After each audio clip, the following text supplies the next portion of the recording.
Radha channel ನೋಡಿ friends, ನಾನಿವತ್ತು ಒಂದು ಹೊಸ ರುಚಿ ಕೊಡುವ ಚಟ್ನಿ ಪುಡಿ, ಹುರ್ಕಡ್ಲೆ ಚಟ್ನಿ ಪುಡಿ ಮಾಡಿ ತೋರಿಸ್ತಾ ಇದ್ದೆ.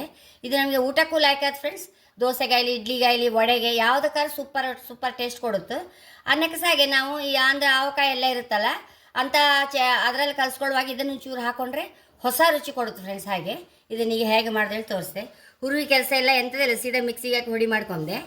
ನೋಡಿ ಫ್ರೆಂಡ್ಸ್, ಫಸ್ಟ್ ನಾವು ಮೆಣಸು ಹುಡಿ ಮಾಡ್ಕೊಂಬ. ನೋಡಿ, ನಮ್ಮ ಖಾರಕ್ಕೆ ತಕ್ಕ ಎಷ್ಟು ಬೇಕೋ ಅಷ್ಟು ಖಾರಕ್ಕೆ ಹಾಕೊಂಡೆ ಸರ್. ನಾನು ಒಂದು 7-8 ಹತ್ತು ಹಾಕೊಂಡಿದ್ದೆ. ರುಚಿ ತಕ್ಕಷ್ಟು ಉಪ್ಪು, 1 ಟೀ ಚಮಚಪಷ್ಟು ಜೀರಿಗೆ, ಒಂದು 8-10 ಬೆಳ್ಳುಳ್ಳಿ. ಇದಿಷ್ಟು ಫಸ್ಟು ಹುಡಿ ಮಾಡ್ಕೊಂಡು ಬತ್ತೆ. ಹೀಗೆ ಮೆಣಸು ಹುಡಿ ಮಾಡ್ಕೊಳಕ.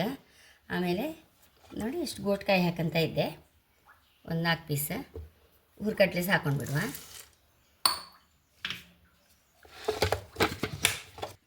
ಬೌಲಿಗೆ ಹಾಕೊಂಬ.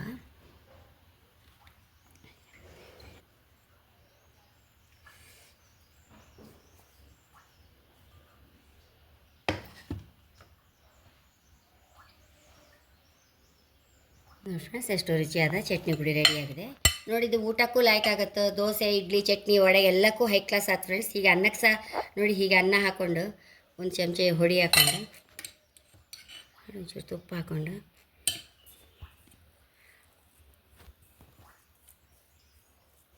ಅಡುಗೆ ಮಾಡೋಕ್ಕೆಲ್ಲ ಉದಾಸೀನ ಆಗುವ ಇಂಥದ್ದೊಂದು ಚಟ್ನಿ ಪುಡಿಗಳಿದ್ರೆ ಹೈ ಕ್ಲಾಸ್ ಆಯ್ತು ಫ್ರೆಂಡ್ಸ್.